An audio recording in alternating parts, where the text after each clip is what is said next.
Bom, vamos dar continuidade à aula sobre bioecologia dos ecossistemas aquáticos e aí vamos falar dos principais problemas ambientais que interferem aí na biota dos ambientes aquáticos. E aí começamos com essa imagem aí absurda, tá? De um derramamento direto de lixo, tá bom? De lixo aí tanto inorgânico como lixo orgânico. Então, com certeza, isso traz sérios prejuízos ao ambiente aquático, né? Seja ele de correnteza ou sem correnteza, tá bom? Então, a ação antrópica nesse caso aí, ela interfere aí diretamente na perda de biodiversidade dos ambientes aquáticos. Então, nós vamos falar aí dos principais problemas aquáticos, tá? Que aparecem aí mais nos vestibulares e no Enem de forma geral, tá bom? Então, os principais processos responsáveis pela perda de biodiversidade nesses ambientes aquáticos, nós temos a introdução de espécies exóticas invasoras, a contaminação por poluentes, mudanças climáticas, intensificação do extrativismo, por exemplo, no caso do petróleo, a mineração e o processo de urbanização, que está diretamente ligado ali com o pequeno GIF ali que foi mostrado, a questão do lixo produzido aí pelas cidades, tá? Sendo ali despejado diretamente nos ambientes aquáticos, ok? Bom, então nós começamos aí falando primeiramente aí das espécies exóticas, tá? Então vejam só, será que toda espécie exótica ela está fadada a se tornar uma espécie invasora? Essa é a pergunta que nós fazemos. Toda espécie exótica está fadada a se tornar uma espécie invasora? Então veja só, as espécies exóticas elas levam esse nome dentro da biologia não é pelo fato de apresentar alguma característica inusitada, diferente, não. O que é uma espécie exótica? É uma espécie que não pertence a esse ambiente, tá? Ou seja, ela não é uma espécie nativa. Agora mesmo vocês estão vendo pessoas no Brasil, isso acontece também nos Estados Unidos, estarem recebendo aí, por exemplo, sementes, tá, de plantas que não pertencem à nossa flora, vindo aí de alguns países, como por exemplo da China. O que acontece? O que está se falando? Essas sementes, elas podem trazer aí novos micro-organismos que podem afetar aqui, por exemplo, as plantas de nossa agricultura. E além disso, essas espécies que não pertencem à nossa flora, elas podem se tornar, invasoras ou invasivas. E aí elas podem trazer prejuízo, tá bom? Então, olha só, nós temos aqui essa pequena história aí em quadrinhos, de 2 quadrinhos, diz o seguinte, ó: muitas plantas e animais que convivem conosco são espécies exóticas, tá? Por exemplo, aqui, porco, gato, alguns pássaros, maçã. Ou seja, essas espécies elas não pertencem à nossa biota nativa, flora e fauna. Em condições favoráveis, elas podem se tornar invasoras e ameaçar a biodiversidade. Então, um porco desse aqui, ele é uma espécie exótica, mas não é invasora. Um gato desse aqui é uma espécie exótica, mas não é invasora. Então, em certas condições, elas podem se tornar invasoras. Por isso, precisamos ter muito cuidado com elas. A palavra é prevenção. Então, no caso, por exemplo, de espécies de aves que são criadas em cativeiro, elas, dessa maneira, você faz uma contenção para que elas não se tornem invasoras. Então, nós temos aí N casos de espécies que foram introduzidas no Brasil, tá? E que se tornaram invasoras. Eu cito, por exemplo, aí, o caso do passarinho pardal, que a gente vê muito na cidade. Ele foi introduzido no Brasil para se alimentar de mosquitos transmissores de doenças, como a dengue, a febre amarela, e que ao chegar no nosso ambiente, por não ter um predador natural, ao competir com as espécies daqui, ele terminou sendo favorecido na competição interespecífica aí, tá certo? E aí algumas espécies de passarinho correm risco de extinção aí por causa da presença aí do pardal. Então esse é um dos casos, existem muitos casos de espécies exóticas que se tornam invasoras. Nós temos um caso, por exemplo, aqui que envolve aí ambientes aquáticos, ambientes marinhos, que é o coral do sol. Então, aqui nós temos o coral do sol e aqui um coral cérebro. São colônias de quinidários ali dos antozoários. Então vejam só, aqui nós temos um coral cérebro morto.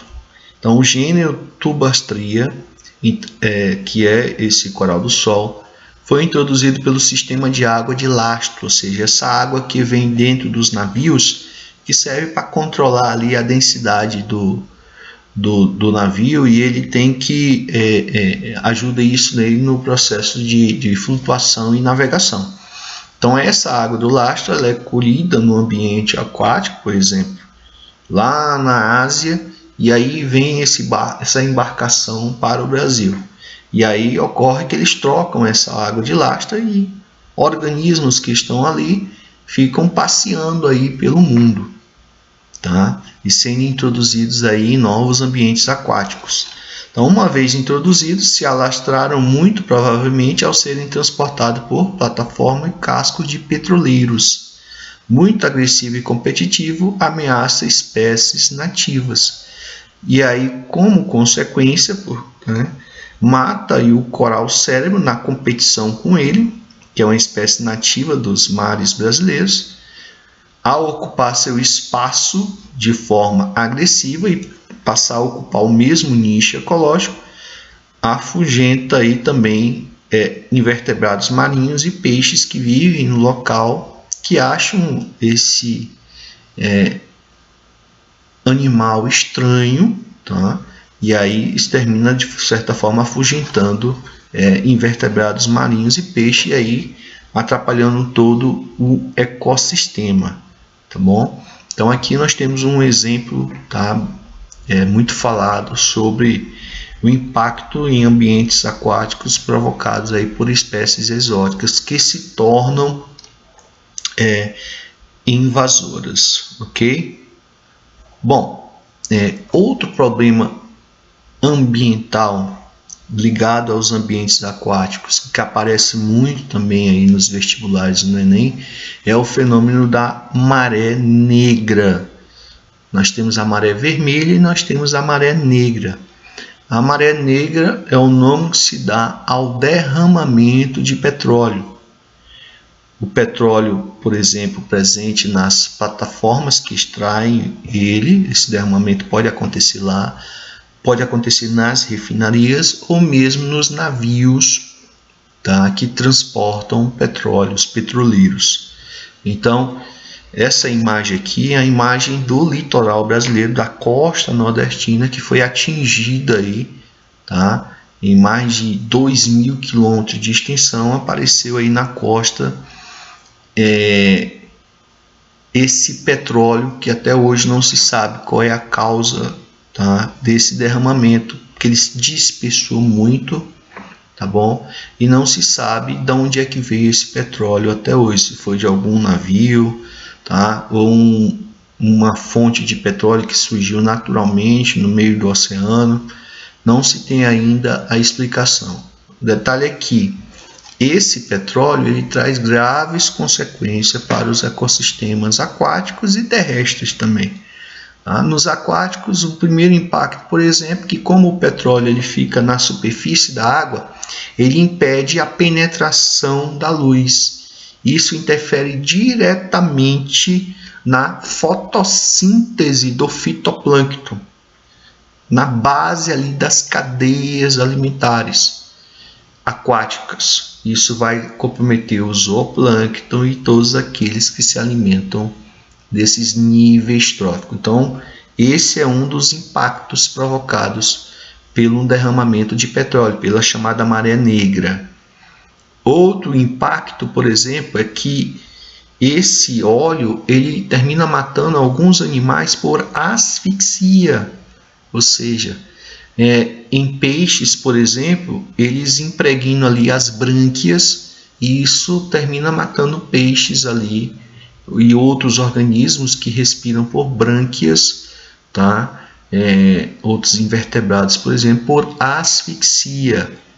Eles podem também impregnar aí em aves, tá? Que se alimentam aí da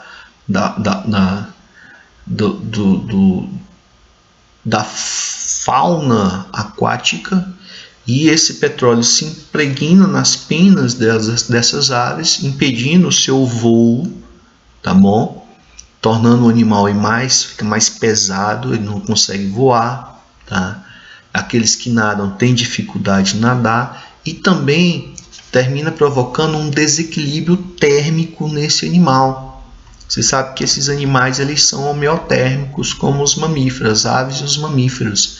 E isso aí termina, de certa maneira, esfriando, diminuindo a temperatura do animal, que pode matá-lo também por esse desequilíbrio térmico.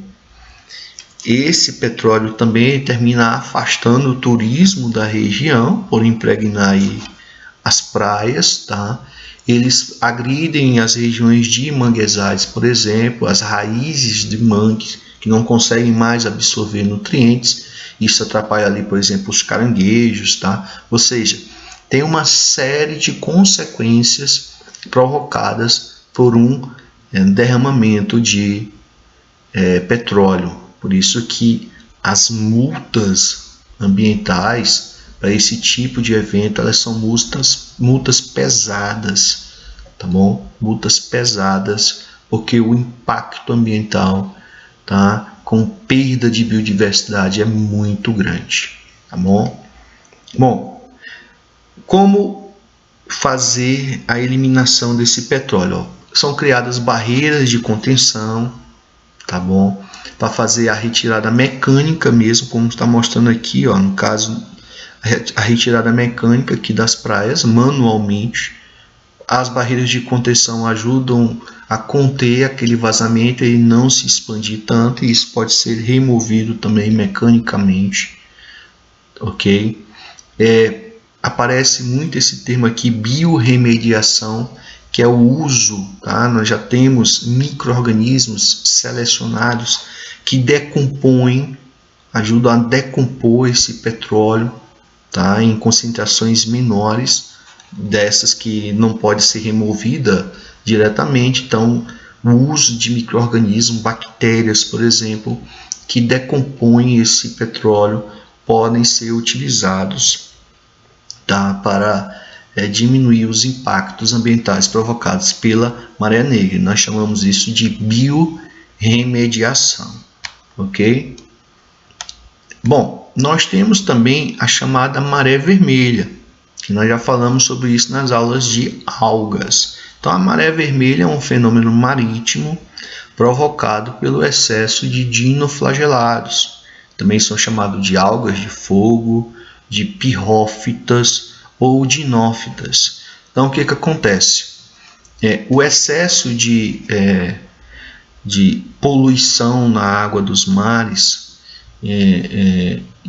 termina o excesso de matéria orgânica, por exemplo, de lixo orgânico eliminado aí, né, águas marítimas, faz com que ocorra uma fertilidade excessiva dos mares nas regiões litorâneas, e aí esse grupo de algas, chamado de dinoflagelados, aumentam explosivamente a sua população e, consequentemente, toxinas que são produzidas por ele passam a aumentar em quantidade, em concentração, e isso termina provocando todo um desequilíbrio na cadeia alimentar.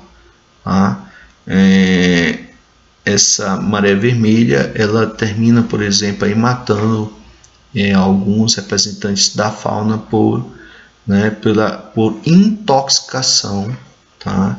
E também essas toxinas, elas sofrem aquele processo de bioacumulação nas cadeias alimentares, podendo afetar inclusive o homem que faça o consumo de algum animal desse afetado num ambiente desse de maré vermelha, tá bom?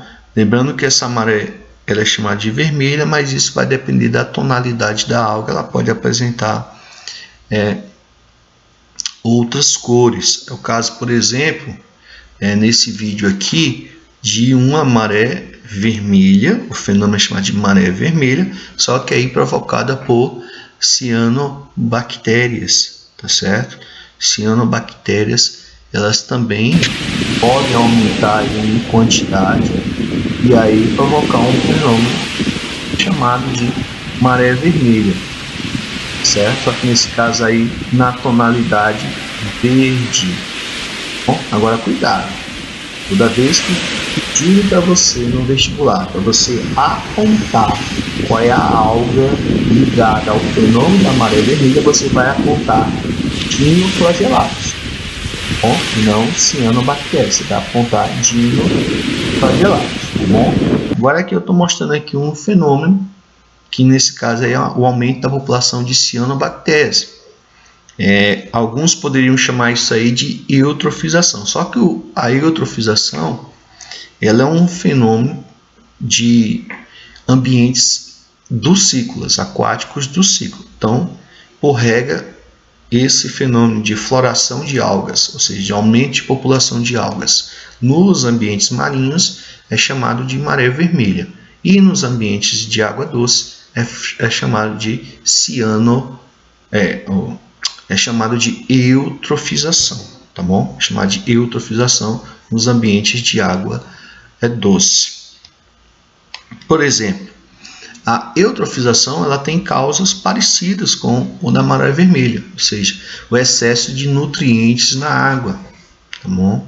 Então, o excesso, por exemplo, aquele GIF que eu mostrei no início, a liberação direta de matéria orgânica na água, o que acontece? Aquela matéria orgânica, ela vai ser decomposta pelas bactérias, tá? E fungos que existem ali na água. E aí o que acontece? Com a decomposição dessa matéria orgânica, há a liberação de muito nitrogênio e fósforo. E esse nitrogênio e fósforo também pode vir sim de áreas agricultáveis, pelo uso, por exemplo, de fertilizantes. Um dos impactos provocados pelos fertilizantes usados na agricultura é que eles podem ser lixiviados, ou seja, carregados aí pela água das chuvas e chegar aos ambientes aquáticos, provocando aqui o aumento da quantidade de nitrogênio e fósforo, principalmente. E aí o que acontece? Essas algas, elas se beneficiam nessa questão e aumentam a sua população. É uma multiplicação excessiva, tá bom? Então aqui está mostrando um corpo de água equilibrado, onde tem nitrogênio e fósforo em níveis normais. Então as algas estão ali fazendo fotossíntese, produzindo oxigênio, mas elas também consomem oxigênio. E os peixes ali também consomem oxigênio. Agora, nessa situação, onde há um derramamento direto de lixo, de esgoto não tratado, de fertilizantes, a concentração de nitrogênio e fósforo aumenta subitamente. E isso provoca um aumento excessivo dessas algas. E aí ocorre um consumo excessivo de oxigênio, tanto por essas algas como também pelos micro-organismos decompositores, bactérias, fungos, ou seja, os micro-organismos que decompõem precisam de oxigênio para fazer isso, e as algas também, além de fazer fotossíntese, elas também consomem o oxigênio, tá bom? E aí isso leva a um aumento, tá, da DBO. O que é a DBO? É a demanda bioquímica de oxigênio, ou seja, aumenta a procura de oxigênio na água, o oxigênio dissolvido na água, tá? Por causa da diminuição da concentração dele. E isso leva, por exemplo, à morte de animais, tá? Por asfixia, tá certo? Então, quando falta oxigênio dissolvido na água, você diz que aumenta a DBO, aumenta a DBO, aumenta a demanda bioquímica de oxigênio, tá bom? Lembrando que esse oxigênio que nós estamos falando é o oxigênio molecular, é o O2, que está dissolvido na água, não é o oxigênio ali da água, da molécula água, não. Não é esse oxigênio que os seres aquáticos respiram, tá? Eles não são capazes de fazer eletrólise para separar o oxigênio do hidrogênio. Eles utilizam o oxigênio que está dissolvido na água, tá bom? Não se esqueçam isso. Então, a eutrofização, ela leva ao aumento da DBO, provocando a morte de seres aí por asfixia. E aí, com o aumento dessas algas, que se chama de floração das algas, a água fica assim esverdeada, tá bom? A água fica assim. É o que acontece, por exemplo, com um aquário. Quem gosta de aquário sabe que você tem que ter ali um motorzinho para estar agitando a água do aquário, para estar fazendo as trocas gasosas, o oxigênio da atmosfera entrar na água. E aí, quando aquele motorzinho ele danifica, o aquário fica logo esverdeado. Então ocorre uma eutrofização ali, ou seja, aumento da quantidade de algas, e aí a água fica assim esverdeada, tá? E isso provoca o aumento da DBO, tá? Levando aí a peixes, por exemplo, morrerem aqui por asfixia, tá certo? Eles morrem por falta de oxigênio dissolvido na água. Falar em eutrofização, a gente tem que falar desse fenômeno que acontece aqui normalmente no período de estiagem. Quem aqui já não viu esse fenômeno no Rio Poti, aqui em Teresina? Então, nesse caso aqui, no início a água ela fica assim, ó, esverdeada, tá? Pelo aumento da quantidade aqui do fitoplâncton. Só o que acontece, tá? O aguapé que vive aqui na margem, tá? O aguapé que vive aqui na margem, com esse excesso de nutrientes na água, ele se reproduz vegetativamente, porque ele é um angiosperma, ele tem flor, só que ele também se reproduz vegetativamente. E aí eles terminam cobrindo aqui toda a lâmina d'água. Tem gente que acha bonito isso aqui, tá? Tem gente que acha bonito isso aqui. Só que na realidade isso aqui no Rio Poti representa um estágio, tá? Final ali, que caso não seja feita essa remoção de forma natural ou o homem retirar esse aguapé, isso vai levar à morte dos organismos aquáticos, tá? Animais aquáticos, por exemplo, tá? Por quê? Porque aqui o crescimento desse tapete verde do aguapé vai ainda impedir duas coisas. Vai impedir a entrada de luz no ambiente aquático. Então, nesse caso aí, o que acontece? Aquelas algas que estavam povoando ali a lâmina d'água, as algas, elas começam a morrer. E aí a atividade decompositora aumenta ainda mais, tá? Aumenta ainda mais a DBO. E aí começa a aparecer um bocado de peixinho boiando. E outra coisa, aqui ainda impede que os ventos oxigenem a água aí, tá?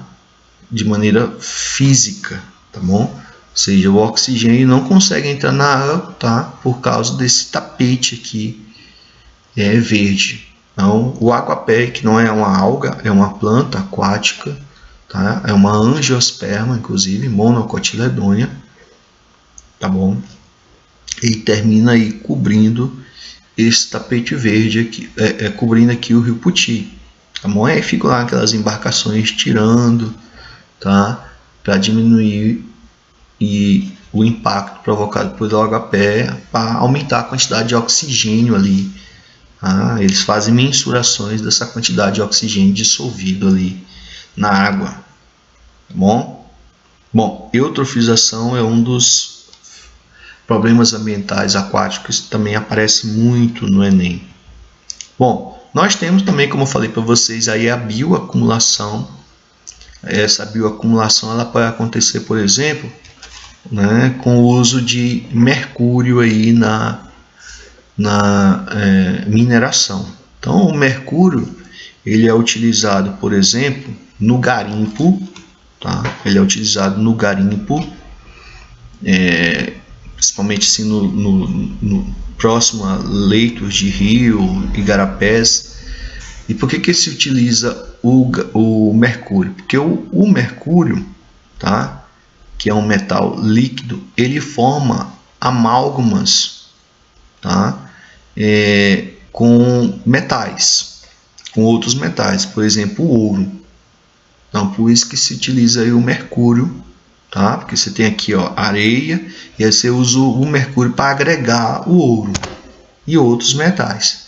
E aí, para separar, você termina fazendo o aquecimento, um lança-chama. Como o mercúrio aí tem um ponto de ebulição menor do que o do ouro, ele termina evaporando logo. E aí fica a liga metálica ali, tá bom?